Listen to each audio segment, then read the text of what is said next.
Syntax Introduction Part 2.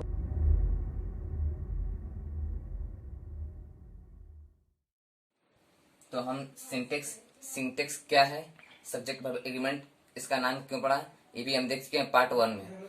Part 1 में बहुत सारी चीजों को हम देख सके, इसके इंट्रोडक्शन बारे में। अब इंट्रोडक्शन का ये पार्ट 2 है। इसमें भी इंट्रोडक्शन देखेंगे। सब्जेक्ट सिंटेक्स क्या है, सिंटेक्स की डिफिनेशन को देखे थे। सब्जेक्ट क्या है, सब्जेक्ट की डिफिनेशन को देखे थे। और सब्जेक्ट क्या क्या हो सकता है, what all can be subject, subject क्या क्या हो सकता है, ये चीज हम देखे थे। तो सब्जेक्ट में देखे थे हम कि नाउन हो सकता है, प्रोनाउन हो सकता है और बाकी नहीं होगा क्या।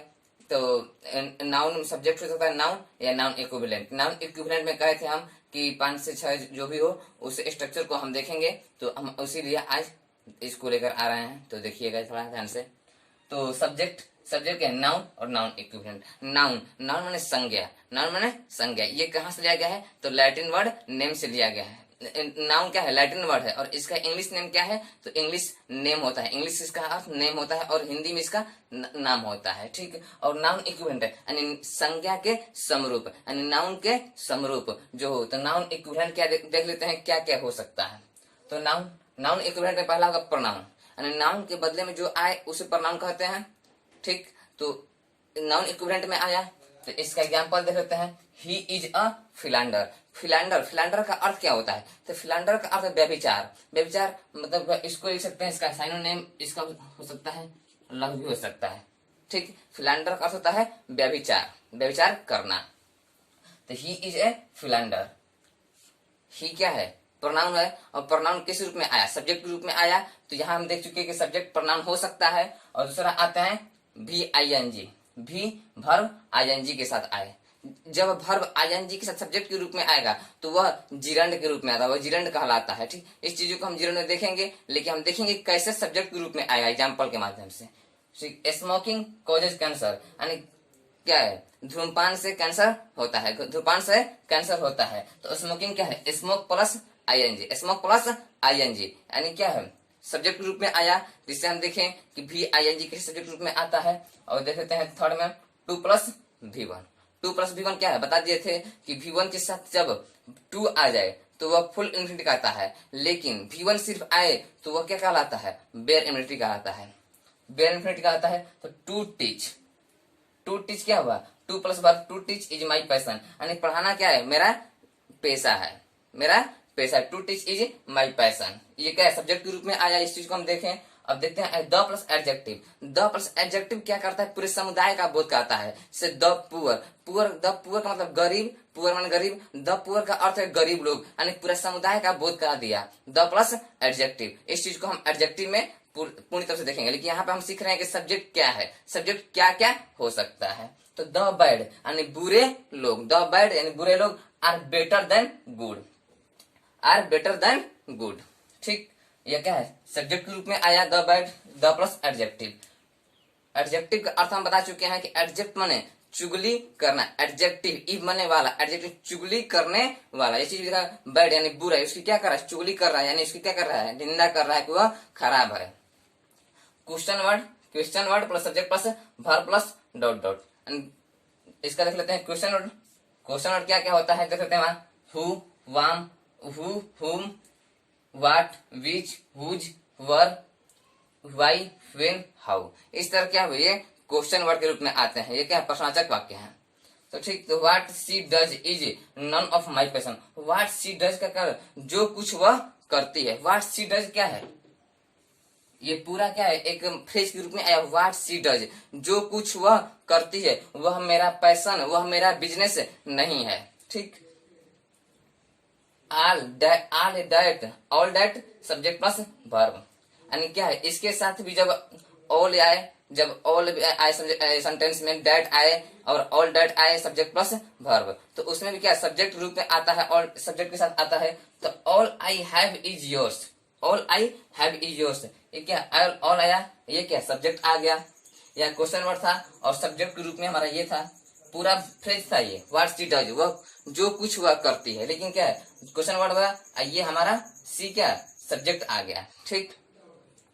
सी डज सब्जेक्ट के रूप में आ गया। तो वही है all I have is yours, all I have जो कुछ भी मेरा है वह तुम्हारा भी है। Question word plus 2 plus V1, question word plus 2 plus V1। Question word देख लिया है यहाँ पर, क्वेश्चन वर्ड क्या क्या हो सकता है, तो question word 2 plus V1, where क्या है, क्वेश्चन वर्ड है, और 2 प्लस V1 क्या है, फुल इन्फिनिटिव हुआ, तो where to go is not decided, where to यानी कहाँ जाएं, वेयर टू गो कहाँ जाएं इज नॉट डिसाइडेड, यानी ये मतलब डिसाइड नहीं कर पाते हैं कि कहाँ जाएं। ठीक, ये चीज को हम देख लिए। अब देख लेते हैं कि वर्ब क्या होता है और एग्रीमेंट क्या होता है। इस चीज को सबसे पहले इसके पहले हम देख लेते हैं यहाँ पर कि वर्ब में देखेंगे हम उन चीजों को कि वर्ब के साथ क्या लगाएंगे, तो कैसे प्रयोग करेंगे हम, तो इस चीज को आगे आते हैं लेकर। तो हम सब्जेक्ट को देख चुके थे कि सब्जेक्ट क्या है, सब्जेक्ट कैसे क्या क्या हो सकता है, और नॉन इक्विवेलेंट में देखे हैं अभी। अब आते हैं वर्ब के बारे में। उससे पहले मैं कहना चाहता हूं कि आप मेरे वीडियो को पूरा देखें लगभग, ठीक है। अब आपको यदि पसंद आए तब है। तो देखते हैं वर्ब क्या है। तो वर्ब सिंगुलर भी हो सकता है, प्लूरल भी हो सकता है। वर्ब हम पैसिव जब हम वॉइस पढ़ रहे थे उसमें बता चुके थे कि वर्ब किसी भी शब्द के अंत में ना लगा हो तो वह क्रिया समझा जाता है। जैसे पढ़ना, लिखना, खेलना, उसका क्या है, न आकार ना लगा हुआ है। ठीक, यानी क्या है, खेलना, तो खेल क्या है, नाउन है, और नाउन के अंत में क्या ना लग गया, तो क्या उसको वर्ब बना दिया। तो वर्ब क्या हो सकता है, सिंगुलर भी हो सकता है, प्लूरल भी हो सकता है। जैसे हम बता चुके हैं कि नाउन भी क्या हो सकता है, सिंगुलर भी हो सकता है और प्लूरल भी हो सकता है। यदि नाउन जन्म से सिंगुलर होता है, उसमें यस लगा करके प्लूरल बनाते हैं, ये चीज हम बता चुके हैं। और वर्ब जन्म से प्लूरल होता है, उसमें यस लगा करके सिंगुलर बनाते हैं। तो इस चीज को हम देखते हैं कैसे सिंगुलर कैसे प्लूरल होता है। तो इज वाज हैज डज क्या है, सिंगुलर वर्ब हो गया। देख चुके थे हम, बताए हुए थे वहां पर कि कैसे बी का रूप चलता है, बी का रूप में बता दिए थे, हैव का रूप भी बता दिए थे वहां पर, डू का रूप भी बताए हुए थे। ठीक, लगभग जो V5 होता है वो क्या होता है, V5 वाला पार्ट वो सिंगुलर होता है, is was has does, is. और प्लूरल में क्या कह देंगे, आर वर हैव डू, क्या होंगे, प्लूरल वर्ब में आएंगे। ठीक है, ये चीज हम बता चुके थे आपको वॉइस में। हम चाहेंगे कि यदि ये चीज नहीं समझ में आए तो आप वॉइस का वीडियो देखें। ठीक, वॉइस हम पार्ट 7 तक हम कर चुके हैं, पूरा कंप्लीट वॉइस तक हो चुका है। ठीक है, तो अब आता है V1 प्लस यस या ईएस। हम अभी बोले हैं कि वर्ब जन्म से प्लूरल होता है और उसमें यस या ईएस लगा करके सिंगुलर बनाते हैं। यही चीज हो गया V1 प्लस यस या ईएस। V1 विदाउट यस या ईएस यानी क्या होगा, V1 विदाउट यस यानी यस या ईएस न जोड़े तो क्या होगा, वो तो प्लूरल है ही, पहले से है, जन्म से ही प्लूरल होता है। तो वही चीज है V1 विदाउट यस या ईएस। ठीक, अब देखते हैं नोट में, तो आई के साथ एम लगता है, आई के साथ एम का प्रयोग किया जाता है। और आगे देखते हैं डिड हैड मॉडल्स। डिड क्या है, डिड V2 में भी आ जाएगा, V3 में भी आएगा। हैड क्या है, हैड V2 में भी आ जाएगा और V3 में भी आ जाएगा। ठीक, तो इसको हम प्लूरल नहीं बना सकते हैं डिड और हैड को, और मॉडल्स को भी हम प्लूरल नहीं बना सकते हैं। मॉडल के बाद जब भी आएगा तो V1 आएगा, यानी मॉडल V1 लेता है हमेशा।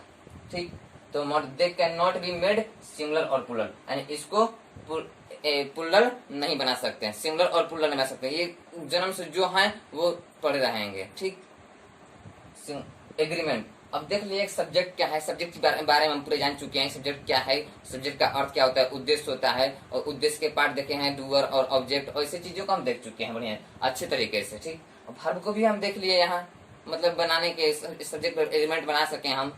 अब एग्रीमेंट क्या होता है, एग्रीमेंट को देखते तो हम बताए थे एग्री माने सहमत, एग्रीमेंट सहमति। ठीक, सहमति से तो ये चीज होता है एग्रीमेंट। एग्रीमेंट कई प्रकार से हो सकता है, एक नोशनल एग्रीमेंट और एक फॉर्मल एग्रीमेंट, एक नोशनल एग्रीमेंट और एक फॉर्मल एग्रीमेंट। नोशनल एग्रीमेंट क्या होता है, तो बेस्ड ऑन मीनिंग, यानी क्या होगा, मीनिंग के बेस पर, यानी उसका अर्थ क्या कर रहा है उसके आधार पर हम उसको कहते हैं नोशनल एग्रीमेंट। ठीक, फॉर्मल एग्रीमेंट क्या होता है, बेस्ड ऑन ग्रामर या फॉर्म। तो बेस्ड ऑन जो ग्रामर या फॉर्म है उसको हम point of error based on point of error के माध्यम से हम देखेंगे उन चीजों को। ठीक है, तो वो बेस्ड ऑन ग्रामर सिंगुलर और प्लूरल, ये भी मतलब कि हो सकते हैं एग्रीमेंट सिंगुलर और प्लूरल हो सकते हैं इसका। ठीक है, इन चीजों को हम पॉइंट्स ऑफ एरर में देखेंगे, लेकिन इस चीजों को हम देख लेते हैं कि बेस्ड ऑन मीनिंग के आधार पर सिंगुलर और प्लूरल हो सकते हैं। तो कैसे हम देखते हैं एग्जाम्पल के माध्यम से। Notional agreement, the jury has pronounced its verdict, the jury has pronounced its verdict, यानी क्या है, न्याय, पंचायत, द जूरी का मतलब पंचायत, पंचायत, पंचायत अपना फैसला सुनाई, पंचायत ने अपनी फैसला सुनाई।